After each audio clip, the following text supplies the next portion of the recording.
Hola a todos, el tema de hoy es capa de transporte. Esta capa es muy importante ya que nos ayuda a establecer la conexión extremo a extremo. Vamos a verlo. Y bueno, el título del módulo es la capa de transporte o Transport Layer en inglés. ¿El objetivo cuál es? El objetivo es comparar la operación de los protocolos de la capa de transporte en cómo se hace la conexión extremo a extremo o la comunicación extremo a extremo. Este video lo vamos a dividir en dos partes también. En la primera parte vamos a ver 4 tópicos que son el transporte de los datos, cómo se explica cómo se realiza la conexión extremo a extremo. Vamos a ver los protocolos TCP y UDP, así como el tema de los números de puertos. Para el siguiente video, para la parte 2, entonces esto lo dejaríamos parte 1. Para la parte 2 veremos el proceso de la comunicación ya un poco más, adentrarnos un poco más a fondo a lo que es la comunicación TCP, también otro, la confiabilidad y el control de flujo que se realiza, y la comunicación en UDP que veríamos más adelante que sería más sencilla que el caso de TCP. Para entender el transporte de los datos vamos a ver esta topología donde tenemos a la vista 4 redes LAN. Aquí es una de ellas, una red LAN, y esta sería otra red LAN. Vamos a suponer que este es el host A, una computadora que intenta conectarse con un servidor. Este sería el host B. Entonces, ¿cuál es el proceso? Primeramente, la capa de enlace de datos me permite accesar a la red, la capa 2. Sabemos que los switches trabajan en capa 2, entonces nos permite conectarme a través de mi red local. Y esto me permite encontrar mi gateway predeterminado o puerta de enlace predeterminado para salir a otras redes. En este caso, como vamos a conectarnos al host B y el host B está en otra red, por lo tanto tenemos que salir mediante el default gateway o la puerta de enlace. ¿Qué es lo que hace el enrutador al recibir el paquete? Envía lo más rápido posible por la ruta más corta, ¿no? O la ruta más corta o más rápida. Entonces el enrutador lo que hace es recibir el paquete y enviarlo al siguiente salto, en este caso. El router recibe y vuelve a enviar hacia la ruta más corta disponible. Entonces llega al router, aquí vemos a la red D, y pues gracias a la capa 2 nos comunicamos nuevamente en la red local y encontramos al servidor. Sin embargo, vemos que tanto los switches como los routers no tienen una manera de saber si el paquete que enviaron en el caso de capa 3 o la trama que enviaron en el caso de capa 2 llegaron a su destino. Sin embargo, hay otra capa que es la capa 4 la que se encarga de hacer tiene ese propósito de revisar la conexión extremo a extremo. Entonces, la capa 4 se encarga de hacer la conexión de un extremo hasta el otro extremo de los datos. Y esto es mediante la habilitación de puertos. Entonces, ¿cuál es el rol de la capa de transporte? Vamos a recordar un poco. La dirección MAC o dirección física nos servía para identificarnos dentro de una red de área local, de una LAN. Recordemos que esto, como en el modelo OSI, lo manejábamos con la capa 2, ¿verdad? La IP nos servía para identificarnos dentro de una red de área amplia, una WAN, ¿verdad? Esto lo vemos con la capa 3 y eso se utiliza para hacer el enrutamiento, el proceso de enrutamiento. Entonces, en la capa 4 nos sirve para identificar diferentes aplicaciones. Y aquí vamos a tener un nuevo identificador que es el puerto.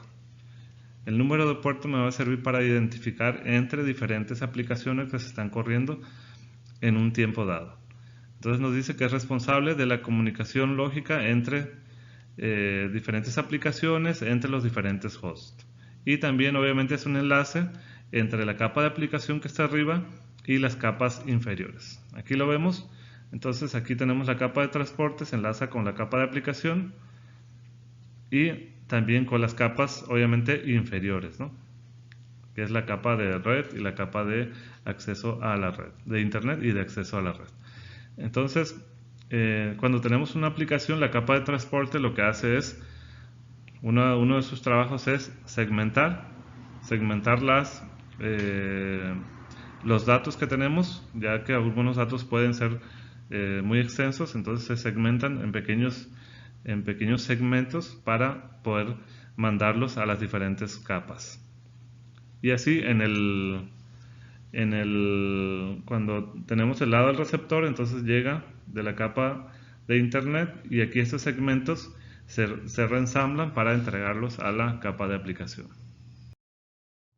Bueno, la capa de transporte pues tiene sus responsabilidades. Una de sus responsabilidades, la primera, sería llevar a cabo las conversaciones individuales. Estas conversaciones le llamamos a la conexión entre los diferentes hosts con diferentes aplicaciones, ¿no? El segundo es la segmentación y el reensamble de los segmentos, ¿no? Entonces, podríamos decir que tenemos en la capa de aplicación, tenemos aquí datos y estos datos en la capa de transporte se segmentan, ¿no? Y se enumeran de cierta manera para que en el lado del receptor esos datos pueden llegar de manera desordenada y se vuelvan a reensamblar y tenemos del lado del receptor nuevamente los datos correctos, ¿verdad? El número 3 de responsabilidad sería de agrega información de encabezado. Gracias a esta información, como por ejemplo aquí lo vemos, el número, ¿verdad?, del segmento, podemos nosotros recuperar adecuadamente los datos. Iremos viendo esto, datos que se agregan en diapositivas más adelante. En número 4, la responsabilidad sería identificar, separar y gestionar diferentes conversaciones, algo parecido a lo que ya se dijo en el punto número 1. Y en el 5, utiliza la segmentación y el multiplexado para habilitar la comunicación entrelazada, ¿no? Entonces podemos nosotros, cuando estamos trabajando en diferentes aplicaciones, ya sea en el móvil o en una computadora, entonces el multiplexado se entrelazan esos datos y se están enviando en un mismo tiempo, ¿verdad? No es que yo esté trabajando en una aplicación y la otra no funcione. Por ejemplo, puedo estar usando al mismo tiempo el navegador y el correo electrónico. O también una aplicación como el Facebook, WhatsApp, al mismo tiempo, gracias a esta gestión que lo hace la capa de transporte, que es el multiplexado. Entonces, incluye o une esos datos, como aquí lo podemos ver, ¿verdad? Tenemos aquí email en la imagen. Tenemos mensajería instantánea, como podemos decir WhatsApp, páginas web múltiples, chat online y tenemos stream de video. Todos esos están corriendo al mismo tiempo mediante la multiplexación o multiplexaje. Veremos cuáles son los protocolos de la capa de transporte. Fijándose en el modelo TCP/IP, que es un modelo a 4 capas, ¿verdad? Entonces tenemos dos protocolos principales que son los protocolos TCP y UDP. Estos se enlazan con la capa de aplicación a las diferentes aplicaciones y se enlazan también a la capa de internet a través del protocolo IP o internet, ¿verdad? Aquí tenemos la IPv4 y IPv6. Aquí entonces tenemos 3 puntos. El primero me dice que el protocolo de internet no especifica cómo se lleva a cabo el transporte de los paquetes. Número 2 dice, los protocolos de la capa de transporte son los que se encargan de verificar o especificar cómo se va a realizar la transferencia de la información entre los hosts y son responsables de gestionar cuál es la confiabilidad o los requerimientos de confiabilidad, ¿no?, justamente de esta conversación o de este enlace. Y nos dice algo que ya comentamos, que los protocolos incluyen TCP y UDP. TCP de protocolo de control de transmisión y UDP de protocolo de datagrama de usuario. El protocolo de control de transmisión o TCP es el que nos provee tanto confiabilidad y el control de flujo, ¿no?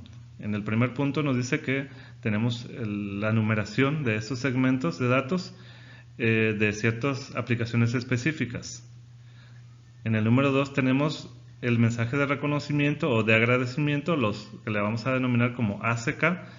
Estos mensajes me sirven para saber si el dato que fue enviado se recibió correctamente. ¿Y qué sucede en el paso 3? Si no se recibe correctamente, se retransmite todos los datos que no fueron recibidos, ¿no? Número 4, esas secuencias nos dice que esas secuencias pueden llegar en un orden incorrecto. Entonces esos se van a reordenar en el receptor. Número 5 nos dice que se envían los datos a una tasa eficiente, ¿no? Que pueda ser aceptable por el receptor. Entonces, ¿aquí qué significa? La capa de transporte es la que se encarga justamente de la confiabilidad. ¿Y qué es lo que hace? Imagínense ustedes, si tenemos un enlace muy bueno, entonces decimos, voy a mandar 1000 paquetes. Después de 1000 paquetes voy a mandar mi mensaje de reconocimiento o ACK, o agradecimiento también se le conoce, ¿no? Entonces, ¿qué sucede? Si el enlace de repente se vuelve un poco malo, muchos errores, entonces quiere decir que si hay muchos errores tengo que volver a transmitir todos esos datos. Entonces, ¿qué hago? Disminuyo entonces mi tamaño de la ventana, puede ser ahora nada más voy a transmitir 500. Si sigo teniendo muchos errores, entonces disminuyo todavía más para evitar justamente estar retransmitiendo muchas veces los mismos datos, ¿no?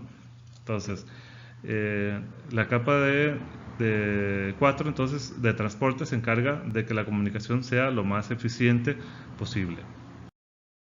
El otro protocolo decíamos, es el protocolo UDP o el protocolo de datagrama de usuario. Este protocolo me va a proveer funciones muy básicas, ¿no? Para llevar estos datagramas entre las diferentes aplicaciones. Aquí me dice que pequeño overhead. El overhead es sobrecarga dentro de la red, ¿no? Y no va a realizar lo que es la revisión o el chequeo de los datos.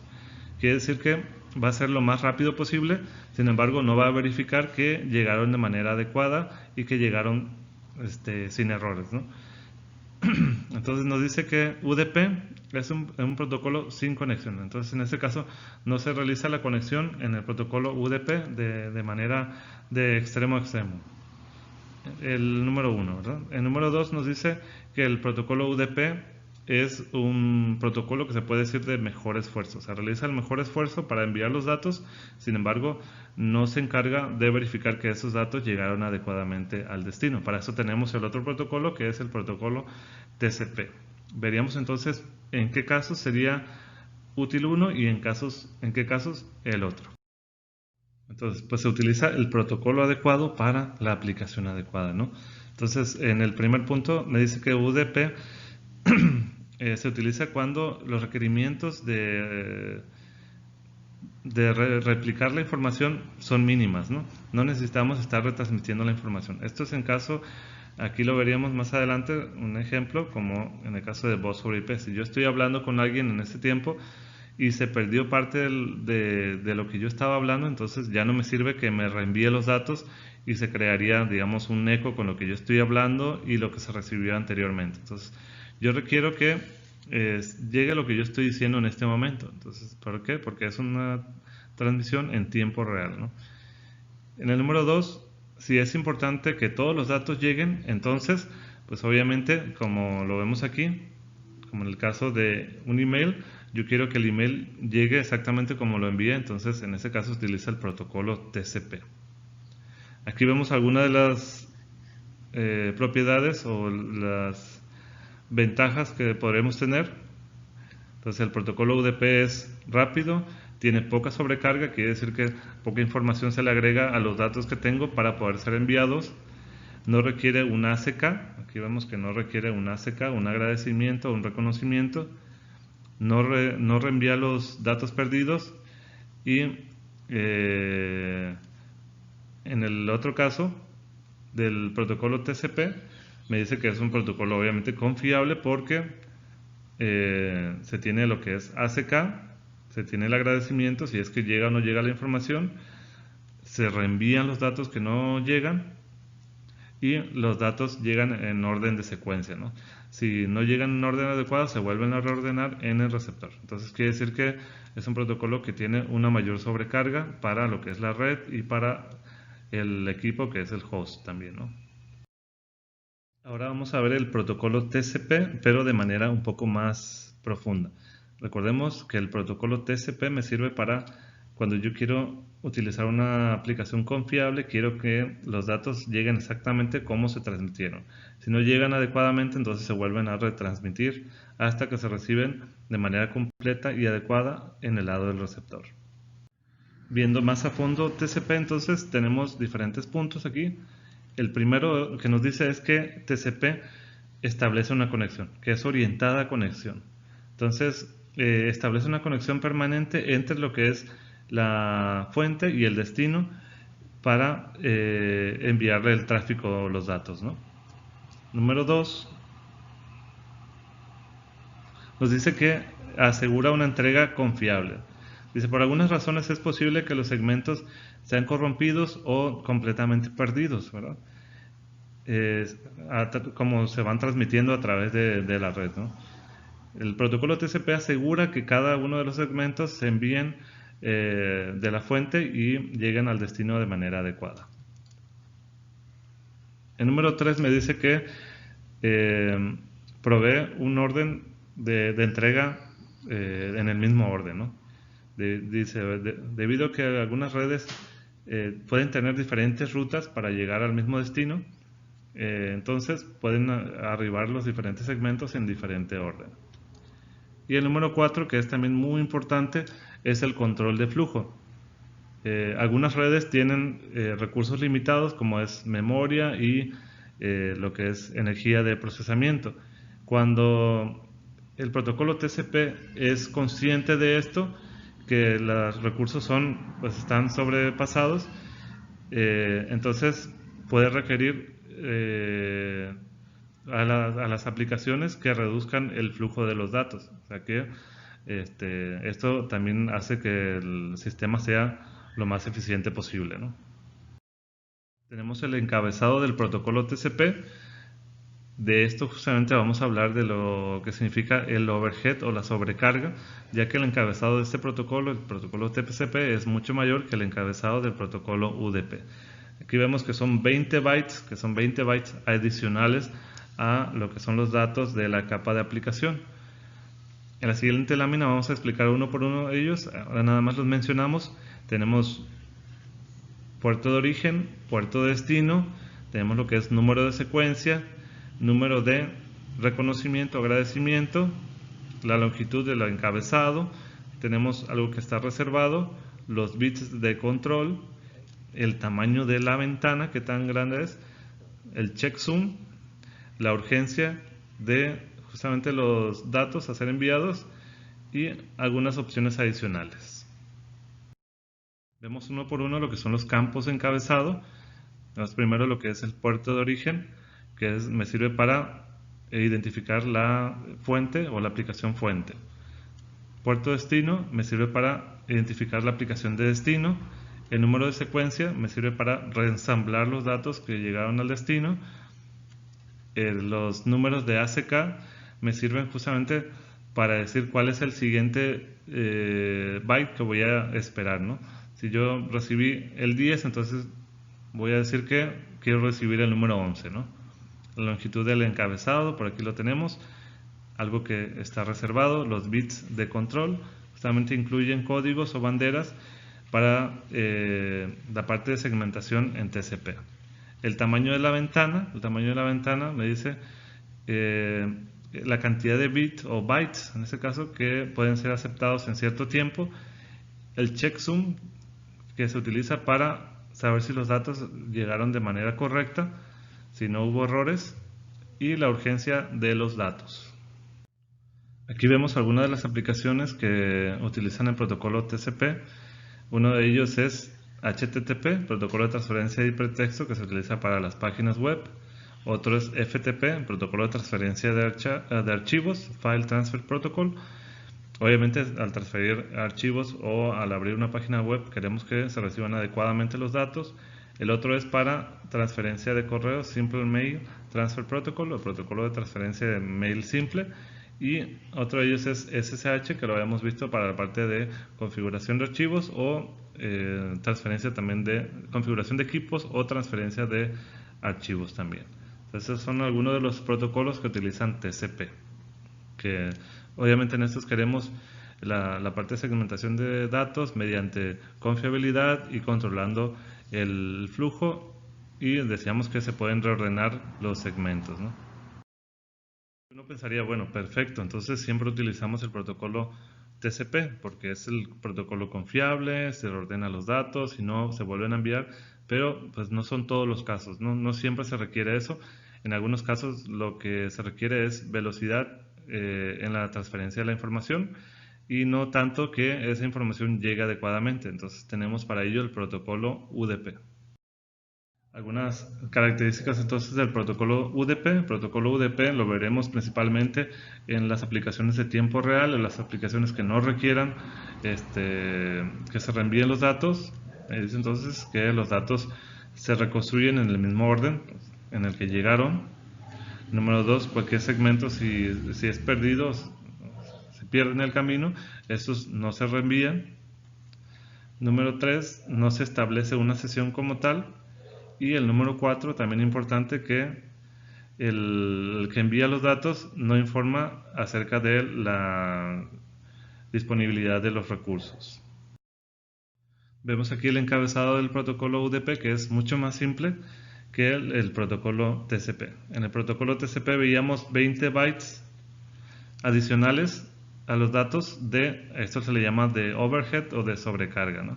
Entonces aquí tenemos solamente 4 cosas que son el puerto de origen y puerto de destino que no pueden faltar, la longitud, que es para saber la longitud de los datos que recibo, y el checksum, que es también para saber si llegaron íntegros estos datos.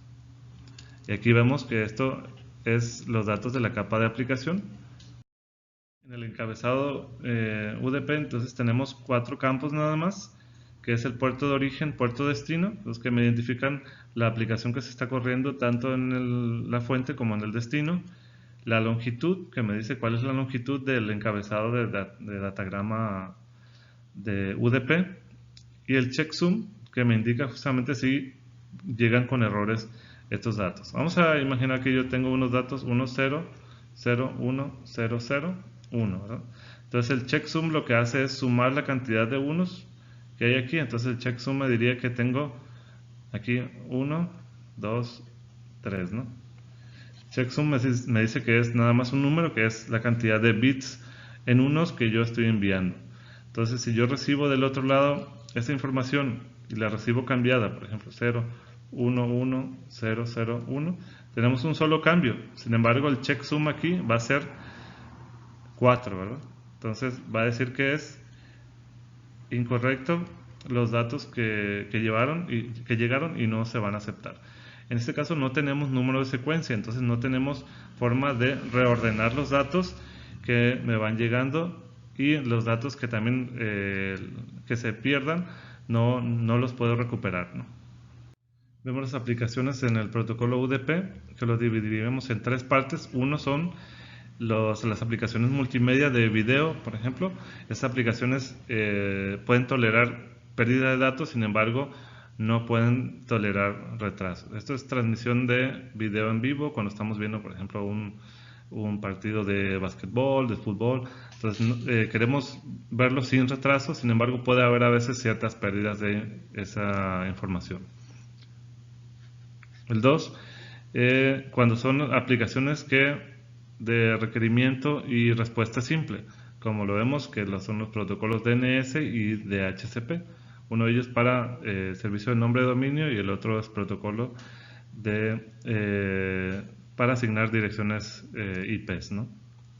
Y otra de ellas también puede ser un protocolo como TFTP, que el mismo protocolo de capa aplicación dice: yo voy a manejar la confiabilidad de mi transmisión de datos. Entonces dice: ¿sabes qué, capa de transporte? Yo me encargo de eso, tú solamente encárgate de transmitir los datos y yo voy a verificar como aplicación si es que mis datos llegaron adecuadamente. Entonces si no llegan, yo me voy a encargar de volverlos a enviar y tú no te preocupes, ¿verdad? Entonces esta es una manera también de enviarlos de manera más rápida y dejarle todo, digamos, esa cuestión al protocolo de la capa de aplicación.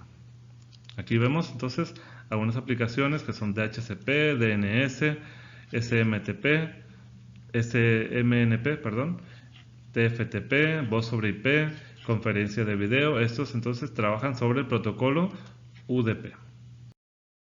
El último tópico será entonces el número de puerto. Estos números me van a identificar el tipo de aplicación que se van a estar utilizando. El número de puerto entonces me sirve para dos cosas principales. Uno es identificar la aplicación, la que se está corriendo en un momento, y otra de ellas es permitirme tener múltiples conversaciones o múltiples aplicaciones en un tiempo dado. Vamos a suponer que el puerto de origen en una computadora es el número 65000. Se está comunicando a una página web con número de puerto 80. Y vamos a suponer que esa persona abre otra ventana y se va a conectar a la misma página exactamente, que a veces hacemos, ¿no? Se va a conectar a la misma página. Entonces lo que va a hacer es, la computadora va a habilitar un nuevo número de puertos, 65001. De esta manera, estas dos conversaciones o estas dos páginas web que estoy abriendo no se van a traslapar, la información se va a manejar por separado, ¿no? Entonces nos dice que TCP y UDP, los protocolos de la capa de transporte, utilizan números de puertos para manejar justamente múltiples y simultáneas conversaciones. El número de la fuente es asociado con la aplicación de origen y el número de destino tiene que ver con el host remoto, ¿no? Vamos a ver el concepto de un socket. El primer punto aquí en esta lámina nos dice que los puertos de origen y destino se envían dentro del mismo segmento. Aquí lo podemos ver. Esto es, si vemos en la capa del modelo OSI, esta es la capa 2, MAC de origen, MAC de destino. Aquí tenemos en la capa 3 IP de origen, IP de destino. Y en la capa 4 vamos a manejar justamente lo que es puerto de origen y puerto de destino. Aquí vemos que estos son los datos que se envían, ¿no? Entonces todo esto es información adicional que le llamamos también overhead o sobrecarga de datos, ¿no? Entonces aquí en el segundo punto es los segmentos se encapsulan justamente dentro de un paquete IP. Vemos que de aquí pasan a encapsularse dentro de un paquete IP. Y en el número 3 nos dice cuál es el concepto del socket. El socket es entonces una combinación de una IP con un número de puerto. Entonces una combinación de una IP y un número de puerto le denominamos socket. Y justamente aquí me dice que los diferentes sockets habilitan pues múltiples procesos para distinguir entre ellos mismos. Como le decíamos en el ejemplo de la lámina anterior, si abro diferentes páginas web, entonces se habilitan diferentes sockets. Aquí vemos en este ejemplo se están corriendo dos aplicaciones. Uno es FTP, que es transferencia de archivos, y el otro es web. Entonces cada uno de ellos tiene un diferente número de puerto. Aquí vemos que en el primero es el puerto 21 y en el otro es el puerto 80. Entonces estos se van a estar enviando de manera, digamos, simultánea, se van a estar multiplexando. Entonces aquí se habilitan, en el origen se habilitan dos puertos diferentes. Para FTP se habilita 1305 y para lo que es web o una página web se habilita el 1099. Entonces si verificamos nosotros, todo esto es igual, y en la parte superior esto también es igual. Lo único que cambia entonces es el puerto de origen y el puerto de destino. Como decíamos, si estuviéramos de manera simultánea abriendo dos páginas web, entonces el puerto inclusive de destino puede ser el mismo. Sin embargo, el puerto de origen nunca puede ser igual, ¿no? Nunca puede ser el mismo. Los números de puerto van desde el número 0 hasta el 65535. Lo dividimos en tres secciones. En la sección número 1 son los puertos bien conocidos. Estos van del 0 hasta el 1023 y estos justamente se utilizan en aplicaciones que son ya bastante conocidas. En el número 2 vamos a tener lo que son los puertos registrados. Entonces aquí nosotros, si creáramos alguna aplicación nueva, Entonces podríamos registrar nuestro número de puerto en una de estas, ¿no? Aquí lo vemos como número 3, serían los puertos privados o dinámicos. Estos son los que utilizan nuestras PCs para asignarnos un número de puerto cada vez que abrimos una nueva aplicación, ¿no? Un número de puerto de origen. Aquí en el número 2, en los puertos registrados, nos dice un ejemplo que en 1812 se utiliza para el servidor Radius de Cisco. Entonces, esto ya está asignado el 1802 y podríamos ver, por ejemplo, alguna que esté libre, nosotros podríamos utilizarla para una aplicación dada, ¿no? Y cuáles son los que me asignan mi PC o mi computadora cada vez que yo me conecte, o mi host, por decirlo, porque puede ser también un celular, me asigna uno dentro de este rango, de 49.000 a 65.000, ¿no? Me va a asignar como puerto de origen. Aquí vemos los números de puertos, algunos que son los más conocidos. El número 20 y 21 se asignan al protocolo FTP o el protocolo de transferencia de archivos, uno de ellos para la parte de datos y otro para la parte de control. El 22 se utiliza para el protocolo SSH, el 23 para el protocolo Telnet, 25 para el protocolo SMTP, que es para transferencia de email. En 53 tenemos lo que es el protocolo DNS, este lo vemos que trabaja tanto con TCP con UDP. 67 tenemos el DHCP, el protocolo DHCP vemos que trabaja con de la capa de aplicación, trabaja en la parte de transporte con UDP, ¿verdad? 68 tenemos también DHCP, pero del lado del cliente, el otro era del lado del servidor. Entonces nosotros si somos un host y nos queremos que nos asignen una dirección IP, entonces vamos a utilizar el puerto número 68 y el servidor va a utilizar el puerto 67, ¿no? El 69 es el TFTP, el 80, entonces este es muy conocido, que es el protocolo de transferencia de hipertexto para páginas web, es el protocolo HTTP. El 110 es el protocolo POP3, que esto también es para la transferencia de email. 143 tenemos el IMAP, que igualmente es para email. 161 tenemos con UDP SNMP, que es que el protocolo de gestión de red simple, SNMP.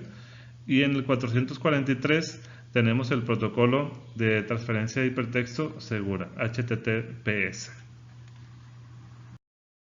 En una PC con Windows, nosotros podemos utilizar este comando en el CMD, el netstat, que dice el estado de la red. Aquí vemos, por ejemplo, los protocolos que se están corriendo en ese momento. En este caso vemos que son todos protocolos TCP y obviamente todos tienen la misma IP porque son la IP del host. Esta es la IP del host o host IP, pero vemos que cada uno tiene un puerto diferente. Estos son los números de puerto, ¿no? Los puertos son diferentes, 3126, y vemos que son diferentes, ¿no? Cada uno de ellos. Y del otro lado tenemos las direcciones de destino o foráneas.